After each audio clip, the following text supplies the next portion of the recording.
साथियों नमस्कार। आइए हम सब अध्ययन करते हैं सप्तमी विभक्ति अधिकरण कारक का। अधिकरण कारक जो है, अधिकरण की पहचान होती है में पर। ठीक, तो सबसे पहले आप देखिए अधिकरण कहते किसे हैं, कैसे आप जानेंगे और अधिकरण किसका होगा। ठीक, तो अधिकरण कारक में सप्तमी विभक्ति होती है। सबसे पहले ये जाने कि अधिकरण कारक में क्या है, सप्तमी विभक्ति होती है। सूत्र है आधारो अधिकरणम। क्या है? आधारो अधिकरणम। 1 4 45 यानी अष्टाध्यायी के प्रथम अध्याय के चतुर्थ पाद का 45वां नंबर का सूत्र है। और यह कहता है कि कर्ता और कर्म का आधार। देखिए, आधार की अधिकरण संज्ञा होती है, साधारण सब ऐसा कहते हैं, पर किसके आधार की अधिकरण संज्ञा होगी ये जानना बहुत जरूरी है। ठीक, जिसके आधार की अधिकरण संज्ञा होगी या सप्तमी विभक्ति जिसमें लगेगी वह क्या होगा, कर्ता और कर्म। कर्ता और कर्म का जो आधार होगा, कर्ता और कर्म का जो आधार होगा वही अधिकरण होता है। अधिकरण क्या होता है? कर्ता और कर्म का आधार। कर्ता और कर्म के आधार को क्या कहते हैं? अधिकरण कहते हैं। अधिकरण जो है, अगर भेद इसके चर्चा की जाए तो भेद कुल 3 है और यहां से प्रश्न प्रायः पूछे जाते हैं। एक प्रश्न तो निश्चित है, इसलिए आप इसको जो है ध्यान से पढ़िए। ठीक, देखिए अधिकरण कारक के जो भेद हैं उसमें पहला है, पहला क्या है? औश्लेषिक।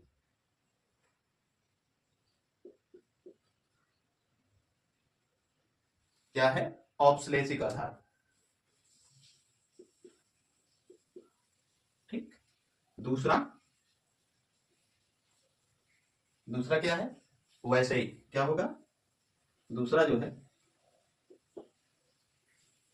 वैषयिक। दूसरा आधार जो है वह वैषयिक है। ठीक, और तीसरा जो आधार है वह क्या है? तीसरा आधार आपका औश्लेषिक, वैषयिक और क्या बचा आपका? और जो बचा वह क्या है? अभिव्यापक। अभिव्यापक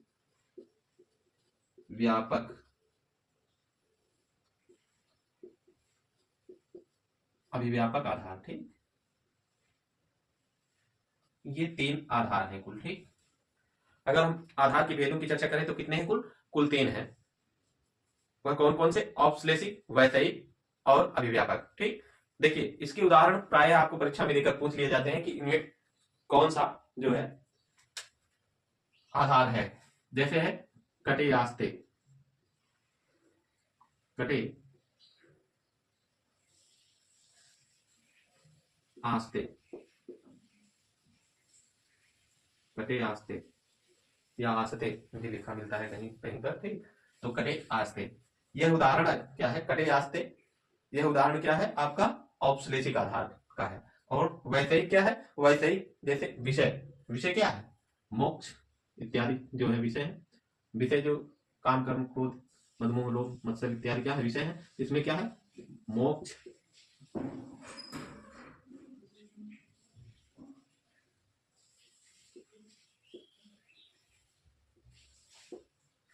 मोक्षे इच्छा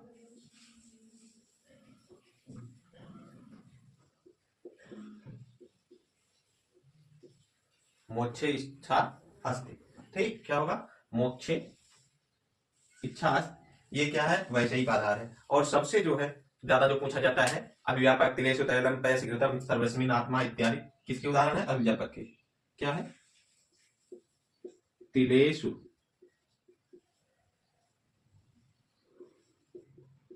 भाई तिल में तेल होगा तो क्या होगा? संपूर्ण में होगा ना, इसीलिए तिलेषु तैलम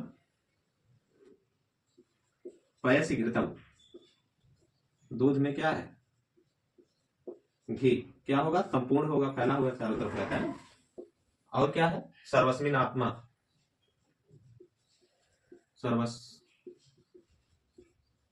सर्वस्मिन् आत्मा अस्ति। सर्वस्मिन् आत्मा अस्ति यानी हर जगह क्या है? आत्मा सभी जगह विद्यमान है, यानी ईश्वर क्या है? सभी जगह विद्यमान है। या तिलेषु तैलम पयस्कृतम सर्वस्मिन् आत्मा, ये उदाहरण है आपके अभिव्यापक आधार के। ध्यान दीजिएगा, ये नहीं पूछता परीक्षाओं में कि ये किस कारक के हैं, बस दे देगा कि तिलेषु तैलम उदाहरण है अभिव्यापक आधार का, औश्लेषिक आधार का या वैषयिक आधार का। ठीक, यहां से जो उदाहरण दिए गए हैं, चाहे वो औपश्लेषिक आधार कठे आस्ते हो, दूसरा वैषयिक आधार मोक्षे इच्छा अस्ति, और तीसरा व्यापक आधार तिरेषु तैलम पैसकृतम सर्वस्मिन् आत्मास्ति इत्यादि। ये जो है परीक्षाओं में अक्सर पूछे गए हैं, और इसलिए अगर हम इसे कहें तो ये क्या है, बहुत महत्वपूर्ण है। ये क्या है, महत्वपूर्ण है। ठीक, एक मिनट, ये क्या है, बहुत महत्वपूर्ण। ठीक, ये क्या है, बहुत महत्वपूर्ण है अगर कहें तो। ठीक, उदाहरण जो है ये तीनों क्या है, बहुत महत्वपूर्ण है। अब देखिए अगला जो सूत्र है वह क्या है, सप्तमे अधिकरणे च। दूसरा जो सूत्र है सप्तमे, एक मिनट,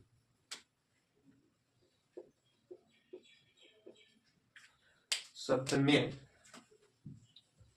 सप्तम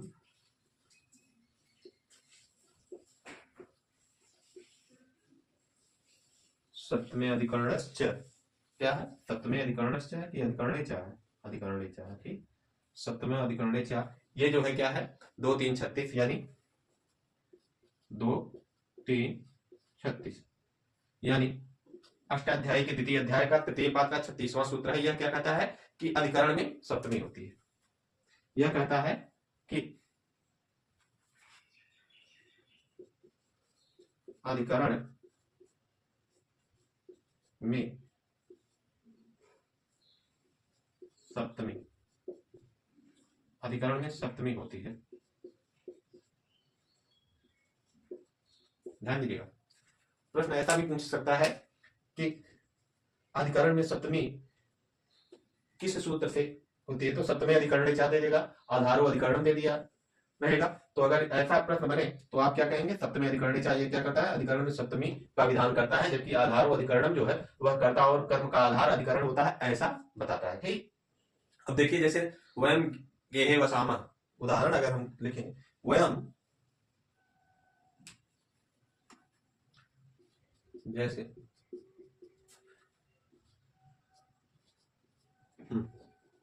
वयम है, वय लिख रहे हैं जी, वयम, वयम गेहे वसामा, वयम गेहे वसामा, वयम गेहे वसामा। यहाँ गेहे में क्या है, सप्तमी है। क्यों, क्योंकि अधिकरण में सप्तमी होती है, यह जो है बताता। अब अधिकरण कैसे पता चला कि यह गेहे अधिकरण है, देखिए वयम वसामा, हम रहते हैं, कहाँ रहते हैं, घर में। घर क्या है, रहने का आधार क्या है, घर है, तो घर का जो है सप्तमी होगा गेहे। ठीक, इसको नोट करिए, फिर हम उदाहरण और इस पर चर्चा करते हैं। देखिए और उदाहरण जो है सप्तमी अधिकरण का, जैसे सप्तमी अधिकरण कहता क्या है, बता ही दिए हैं कि यह क्या है, सप्तमी का विधान करता है, कहता है कि अधिकरण में जो है सप्तमी विभक्ति होती है। जैसे हमने बताया कि वयम गेहे वसामा में, गेहे में सप्तमी क्यों है, क्योंकि जो है रहने का आधार क्या है, घर है। वयम वसामा, हम सब रहते हैं कहाँ, गेहे में, यानी घर में, हम सब घर में रहते हैं। तो जो रहने का आधार है वह क्या है, घर है, और कर्ता क्या है, वयम माने हम, और कर्ता का आधार क्या है, गृह यानी घर, वह कहाँ रह रहा है, हम सब कहाँ रह रहे हैं, घर में। तो देखिए अगला उदाहरण जो है वह है, अगला उदाहरण अगर हम कहें तो वह क्या है कि क्षेत्रेषु अन्यम उत्पद्यते,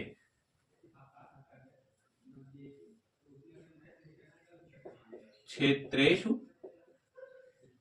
क्षेत्रेषु अन्नम उत्पद्यते, क्षेत्रेषु अन्नम उत्पद्यते,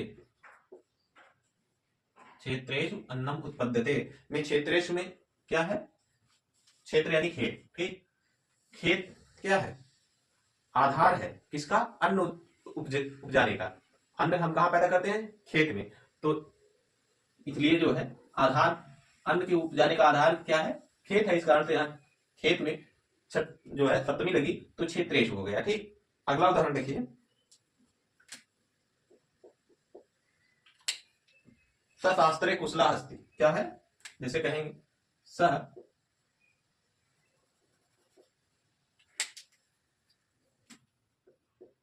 सह शास्त्रे होगा। क्या होगा? शास्त्रे। वह शास्त्र में कुशल है तो शास्त्रे क्या हो जाएगा? शास्त्र।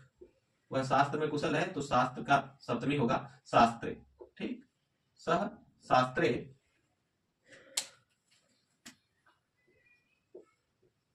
कुशला अस्ति। शास्त्रे कुशला अस्ति। वह शास्त्र में क्या है? कुशल है। शास्त्र में कुशल होने का मतलब क्या है? कुशला होगा कि कुशला? ठीक, शास्त्रे कुशला अस्ति, क्योंकि यहाँ अस्ति है तो कुशला होगा। ठीक, और जैसे उदाहरण बोलते जाइए। गंगा का जल निर्मल होता है, तो हम क्या कहेंगे? गंगायाम जलम। क्या कहेंगे? गंगायाम जलम निर्मला। जलम निर्मला। गंगायाम जलम क्या होगा? निर्मलम। या गंगया निर्मलम जलम। गंगया जलम निर्मलम अस्ति। गंगाया जलम निर्मलम अस्ति।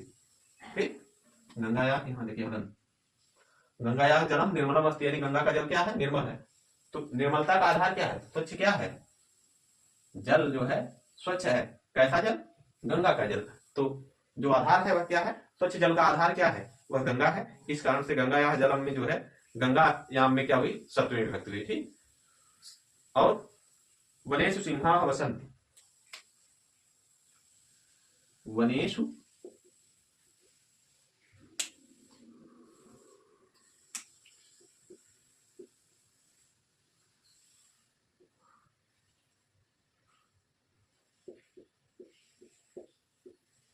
वनेषु सिंहाः वसन्ति। वनेषु सिंहाः वसन्ति। ये हुए कुछ प्रमुख उदाहरण। जैसे आप जानिए कि क्षेत्रेषु अन्नम उत्पद्यते। अन्न के उत्पादन का आधार क्या है? क्षेत्र, इसलिए क्षेत्रेषु में सप्तमी। यहाँ कुशला अस्ति, वह कुशल है किसमें? जिसमें कुशलता का आधार क्या है? शास्त्र है, इसलिए शास्त्रे में। यहाँ गंगाया जलम निर्मलम में जो है गंगा, जो निर्मल जल का आधार है वह क्या है? गंगा, इसलिए गंगा में सप्तमी विभक्ति। और यहाँ सिंह रहते हैं, कहाँ रहते हैं? सिंह के रहने का आधार क्या है? वनेश। वन है, इसलिए जो है वन में सप्तमी हुई, वनेश होगा। ठीक, और इसके बाद जो है अगला सूत्र जो है वह क्या है? साधु असाधु प्रयोगे। ठीक, इसमें देखिए कुशला कुशला जो हमने बताया, कुशल, ये क्या है? ये भी एक अलग, अगर हम नोट्स कुछ लिखना चाहें तो लिख सकते हैं कि कुशल और निपुण शब्द में भी सप्तमी विभक्ति होती है। ठीक, कि कुशल और निपुण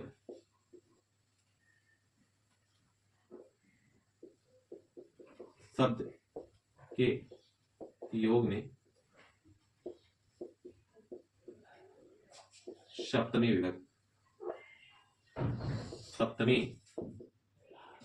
विभक्ति सप्तमी विभक्ति होती है। ठीक, कुशल और निपुण शब्द के योग में सप्तमी विभक्ति होती है। ठीक, देखिए, और ठीक, अगला जो उदाहरण हमने कहा क्या है? साधु असाधु प्रयोगे, ऐसा सूत्र है, वार्तिक है। ठीक, साधु असाधु प्रयोगे क्या? अगला जो सूत्र है वह क्या है? साधु असाधु, साधु और असाधु। साधु और असाधु लिख सकते हैं ऐसे, या इसको जो है ऐसे भी लिख सकते हैं। ठीक, देखिए अक्सर ऐसा मतलब अलग करके हम लिख दे रहे थे, नहीं तो होता है साध्वा साधु, साध्व साधु प्रयोगे च, साध्व साधु प्रयोगे च। ये जो है क्या है? आपका वार्तिक रहेगा। ठीक, कात्यायन महोदय ने एक वार्तिक रचा, क्या साधु असाधु प्रयोगी च, यानी साधु और असाधु शब्द के योग में भी क्या होती है, साधु और, ये कहता है कि साधु और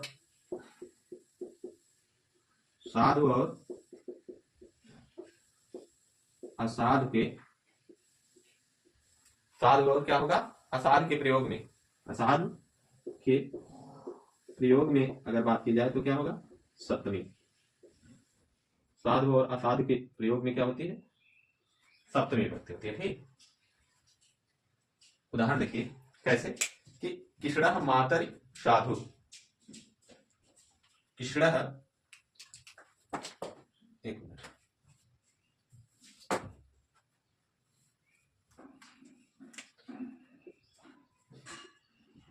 किष्णः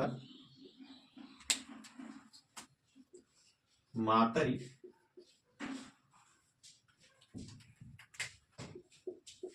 साधु, कृष्ण माता क्या है, साधु।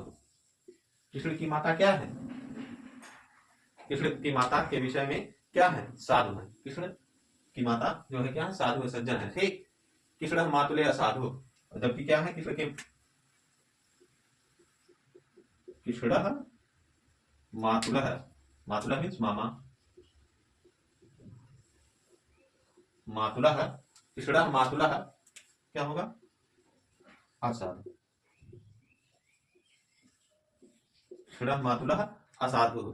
ठीक, यहाँ साधु और असाधु समझ में आया। देखिए साधु शब्द हुआ तब भी क्या हुआ, मातृ में सप्तमी हुआ, और मातुला लिख दिए, मातुले होगा, कृष्ण मातुले, कृष्ण मातुले असाधु। कृष्ण जो है कि मामा कहते हैं, असाधु है, यानी मामा के विषय में जो है अगर बात की जाए तो कृष्ण के मामा कहते हैं असाधु प्रवृत्ति के हैं। तो ठीक है, अगला जो सूत्र है वह है आप यतश्च निर्धारणम, यतश्च निर्धारणम अगला सूत्र है।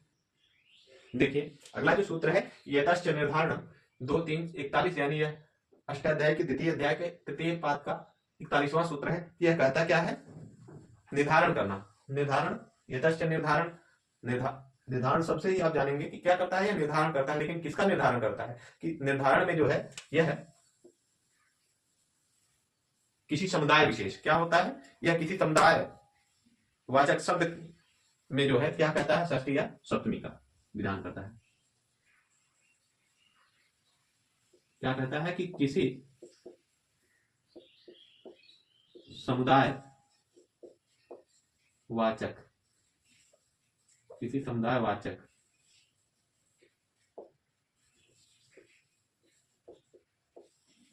किसी समुदाय वाचक क्या करता है, शब्द का, एक मिनट,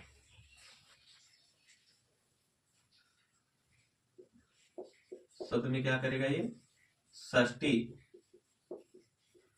या सप्तमी, षष्ठी या सप्तमी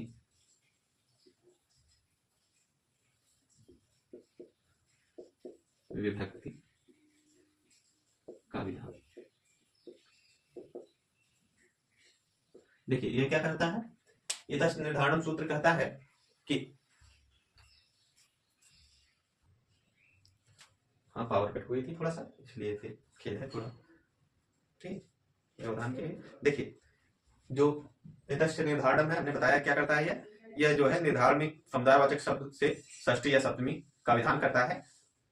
अब कहेंगे आप कि निर्धारण है क्या, निर्धारण जो है किसी जाति, गुण, क्रिया या संज्ञा के द्वारा किसी समुदाय में उसके एकादेश, यानी उसके एकादेश यानी उसका एक उत्कर्ष या अपकर्ष बनाने के लिए क्या किया जाता है, अलग निर्देश की निर्धारण कहलाता है। जैसे कई लोग हैं, उनमें जो है किसी एक को अच्छा बताना हो या बुरा बताना हो, तो ये हम कैसे करते हैं, निर्धारित करते हैं ना, चाहे कि यह अच्छा व्यक्ति है या फिर यह बुरा व्यक्ति है।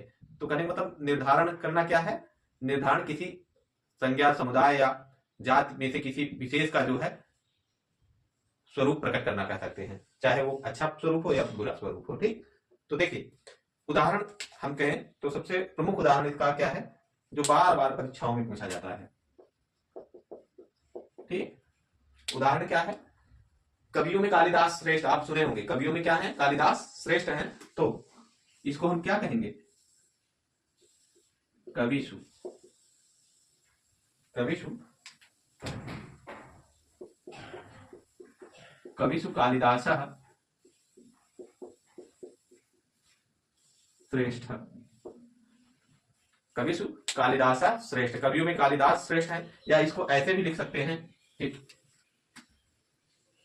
कवि नाम, कवि या कवि नाम भी लिखा मिलता है, ठीक। तो आप जो है परीक्षाओं में कंफ्यूज मत होइएगा कि कवि है कि कवि नाम है, ऐसा दे देगा दोनों सही, एक से अधिक सही है, ठीक, ऊपर वाला मतलब ए सही है कि बी सही है कि एक से अधिक सही, इनमें से कोई नहीं सही है। तो आप जब जानते रहेंगे कि कवि भी होता है और कवि नाम भी होता है, तब क्या करेंगे, आपका जो प्रश्न है वह गलत नहीं होगा। तो कविषु कालिदासः, कविषु कालिदासः श्रेष्ठ है या कवि नाम कालिदासः श्रेष्ठ, ये दोनों बनता है रूप, ठीक। अब ठीक इसी प्रकार नदीश, गंगा पवित्र, नदियों में क्या है, गंगा क्या है, पवित्र है। नदीषु, नदीषु गंगा पवित्र तमा, क्या है, नदियों में गंगा क्या है, पवित्र तमा, यानी पवित्र है, सबसे पवित्र है। तो इसको हम नदीश की तरह क्या करें, नदी नाम भी लिख सकते हैं, क्या है, नदी नाम गंगा, नदी नाम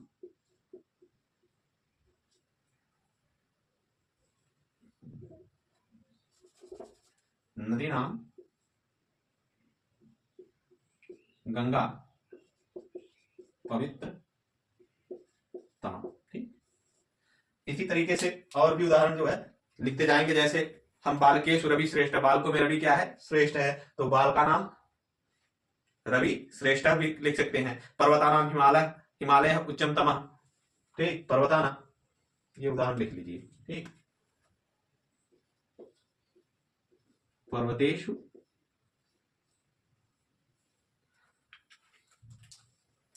पर्वतेषु हिमालय, पर्वतेषु हिमालय उच्चतम, क्या है,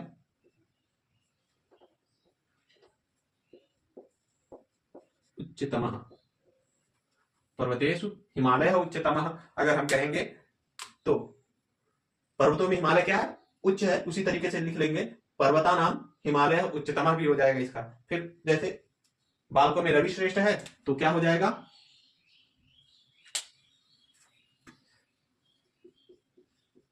बालकेशु रवि श्रेष्ठ, बालकेशु बालकेशु रवि श्रेष्ठ, बालकों में रवि श्रेष्ठ है। फिर इसको दूसरे तरीके से अगर कहेंगे तो बाल का नाम रवि श्रेष्ठ भी लिख सकते हैं। गवाम किशड़ा बहुछीरा, ये उदाहरण बहुत पूछा जाता है, देखिए गवाम या गोसु भी लिख सकते हैं, ठीक। गवाम, गवाम किशड़ा बहुछीरा, गवाम किशड़ा